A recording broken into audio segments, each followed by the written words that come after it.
Hey guys, today I'm going to show you how to make a spectrum analyzer inside of Reason or Record. Either way, I've made it in a combinator patch that you can download if you do not want to follow along with this. Basically, I'm just going to show you how it works instead of dragging in the patches, because instead of dragging in all the devices that I need to use in it, it'll run a lot quicker, and besides, you can just download it in the end if it doesn't make sense to you. But I'm not going to lie, I did find this off of somebody else's video, but all they did was show you what it was doing to their song, and they did not show you how to make it. And I was like, what? I want to know how to make this. So I spent my time after school today and read about spectrum analyzers and how do they work. What does it take to make a spectrum analyzer? I took the knowledge that I learned, took what I saw from the video, and made what I could with a few modifications, making it my own way. I believe I have came as close as I possibly can, but this is what it basically looks like. Here on top I have two vocoders where I've ran my audio into, and it shows my modulation levels because I used my audio to run into modulation inputs where it shows you decibels for, as you can see, 16 bands right now, where you can change up to 32 on each channel. As you can see, I've labeled this left and right because this is my left channel and this is my right channel. But before we get totally into this, I'm going to flip it around and show you exactly where audio routings are coming from. And at the end of the video, I'm going to show you how to insert this patch into a song that you have created even after you have completely done the song. I'm going to show you how to insert it from scratch. Now, I'm going to flip it around. And as you can see, I have it hooked up to my master section, and my master out is coming right in here to my combinator input.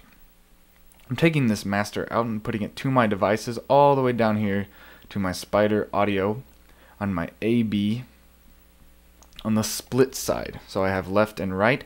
And then right here you can't see through the wires, that's why I'm going to let you download it. This is my left, this is left, this is a right, and this is a right.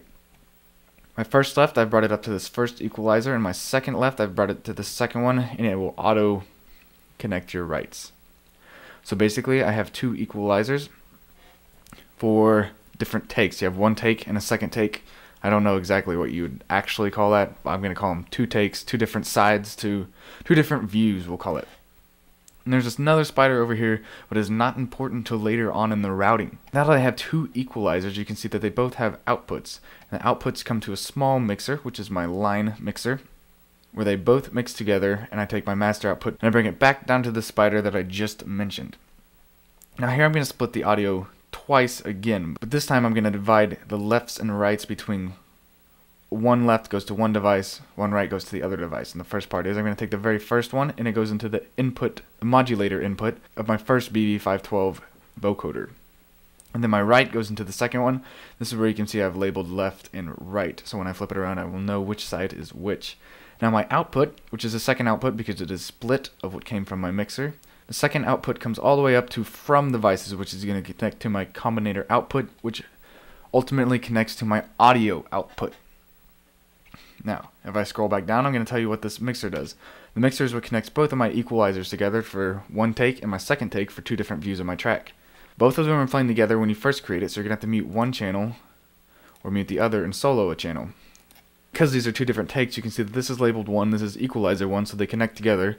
If I play 1, it's only playing 1 because 2 is muted. I'm going to let this play again so you can listen to, so you can hear and visually see what is going through the modulation levels.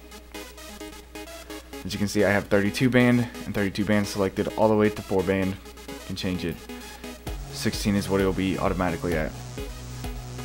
So as you can see, I can adjust the shelf.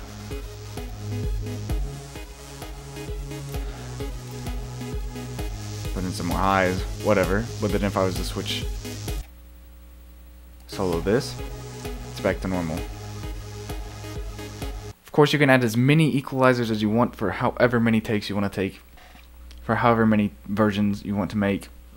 Of course, you can only go up to 3 before you need to add a new spider split, combining spiders together before you can add 3 more equalizers, and you will eventually have to change up your mixers. But I'm just going to go 2 because that's a good number to stick with.